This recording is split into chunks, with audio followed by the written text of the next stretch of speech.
नमस्कार, मैं हूं नवीन दोगड़ा। आप देख रहे हैं घंटा एडवाइजर। तो दोस्तों, आज हम आए हैं बालंद गांव में और यहाँ पर संत रामपाल जी महाराज जी का एक आयोजन किया गया है, समारोह किया गया है। तो जानते हैं यहाँ पर जो आए हुए हैं उनसे कि कैसे ये प्रोग्राम किया गया है और क्यों किया गया है। क्यों संत रामपाल महाराज को ही चुना? मैं पहले बता दूं, मैं 2018 से गुरुजी से जुड़ी हूँ। मेरी जो बड़ी मम्मी है वो सबसे पहले जुड़ी थी। पहले बड़ी मम्मी पहले हम जाते थे, छुड़ानी था हमारा, वहाँ पर जाना होता था। सेम वहीं पर भी कबीर साहब गरीबदास की ग्रंथ वगैरह चलते थे, पर वहाँ पर ये था कि उसके साथ साथ हम और भी चीज़ें करते थे, जैसे दिवाली, मतलब जितने फेस्टिवल मनाना, पूजा करना, सारी चीज़ें करते थे, पर उनसे हमें कोई लाभ हो ही नहीं रहा था। और फिर दूसरा, फिर मेरी बड़ी मम्मी को ज़्यादा टेंशन होती, डिप्रेशन तक चली गई थी वो। उन्होंने फिर, मेरी एक नानी जी हैं, वो भादरगढ़ रहती है, उन्होंने हमें बताया कि ऐसे ऐसे भाई, क्योंकि पहले मेरी मम्मी जब उनकी शादी हुई थी ना, वो पहले जुड़ी हुई थी, और जब वो आंकरों था कांड हुआ तो उसकी वजह से फिर वो छूट गया, क्योंकि मेरे दादाजी बहुत ज्यादा स्ट्रिक्ट थे। तो उसके बाद हम 2018 में जुड़े थे संत रामपाल जी भगवान के सानिध्य में, उनके साथ जुड़े थे।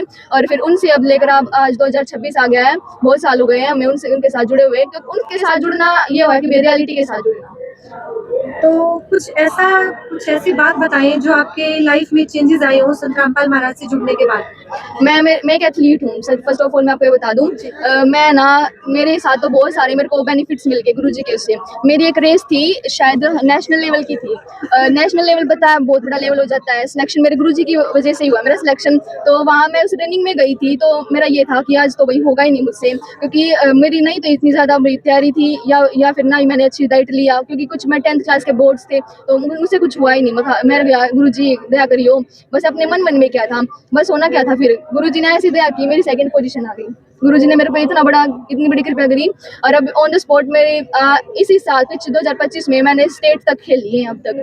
तो ये बहुत बड़ी उपलब्धि है, क्योंकि, और मैं बता दूं, मेरे पढ़ाई में भी मैं संत रामपाल जी भगवान के साथ जुड़ने के बाद मैं इतनी वो हूँ, मतलब मेरे पढ़ाई के लिए मैं इतनी ज्यादा लॉयल और भी हूँ कि बस अब मेरे पास अगर कोई टेस्ट होगा ना तो बस क्लियर है, बस गुरुजी का नाम, गुरुजी बस दया करियो, बस हो जाता है बेटा।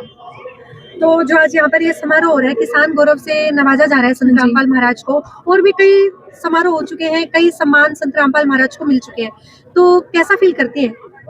फील तो बहुत अच्छा हो रहा है, और ये तो कुछ भी नहीं है।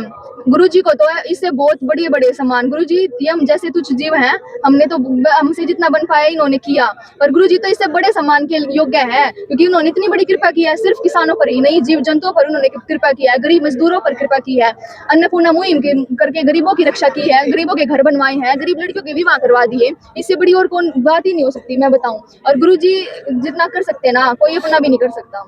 कुछ लोग ये भी कह रहे हैं कि ये छोटा सा मतलब 2000 के 3000 की मोटर दे दी और 100-200 रुपए के पाइप दे दिए, क्या इतना ये तो कोई भी कर दे।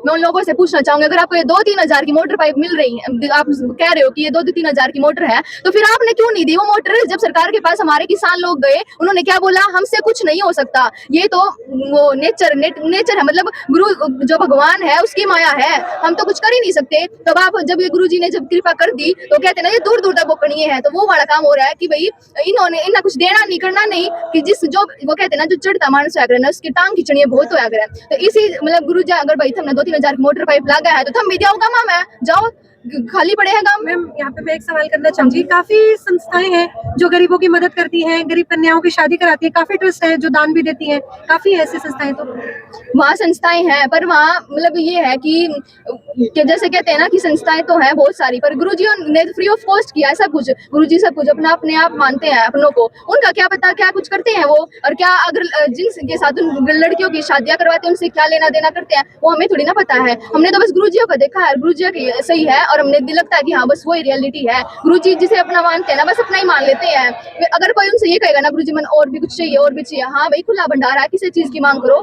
सब मिलेगा। 2006 में संत रामपाल जी महाराज जी के खिलाफ यहाँ पर जो विवाद छड़ा था, उसके बाद में संत रामपाल जी महाराज जी का अभी 2025 में 26 में जो है आज संत रामपाल जी महाराज ट्रेंडिंग में है।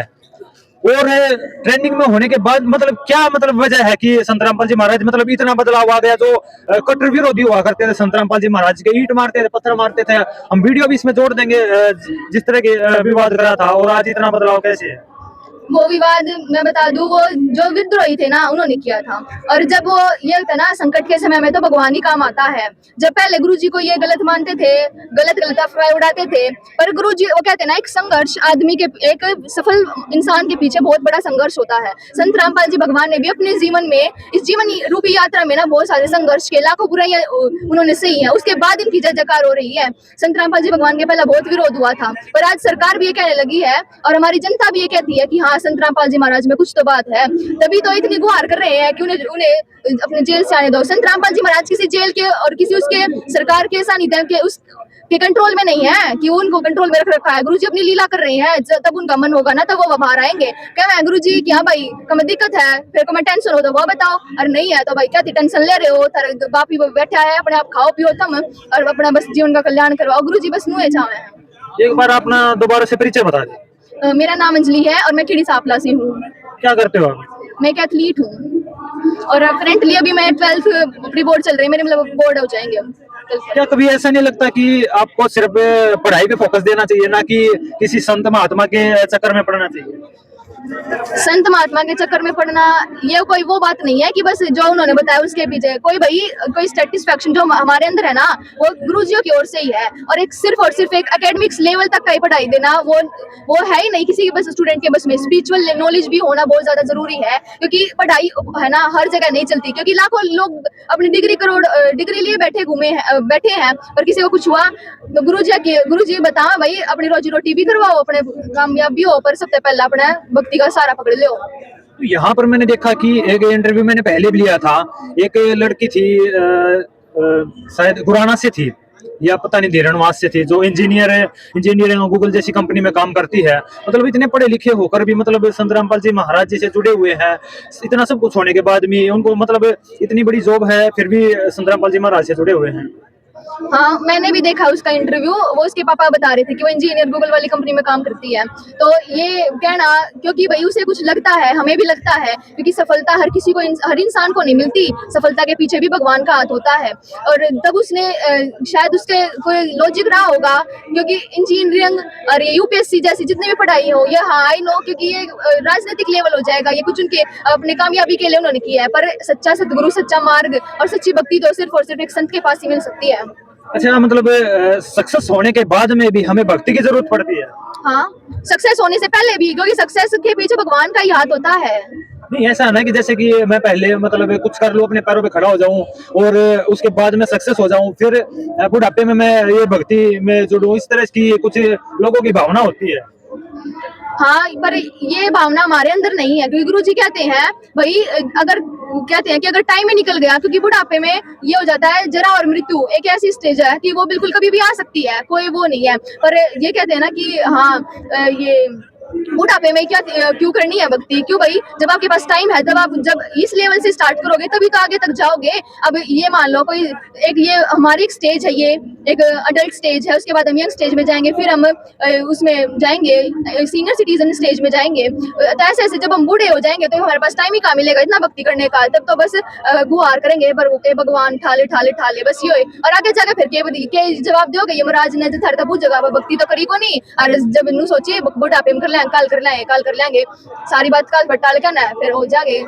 तो भगत समाज जो भी आपका इंटरव्यू देख रहा है, जो आपकी बातें देख रही है, उनको क्या कहना चाहोगे? मैं बस यही कहना चाहूंगी आपके इस चैनल के थ्रू कि भाई आपने गुरुजियों के कार्य तो देख लिए, एक बार संत रामपाल जी भगवान का एक बार ज्ञान भी सुन लो और अपना कल्याण भी करवा लो। अगर आपको ज्ञान समझ में आए, आपके ऊपर कोई प्रेशर नहीं है, क्योंकि दबाव में आकर किसी से कोई कार्य नहीं करवाया जा सकता, तो आप पहले गुरुजियों के कार्य तो आपने देख लिए, एक बार ज्ञान भी समझ के देख लो और इसके बाद अपना कल्याण करवाओ, क्योंकि साचा सदगुरु आ रहा है दरा पे। और अगर इस पल में भी तुम चूक गए नहीं तो चुके जाओगे। धन्यवाद जी। सच।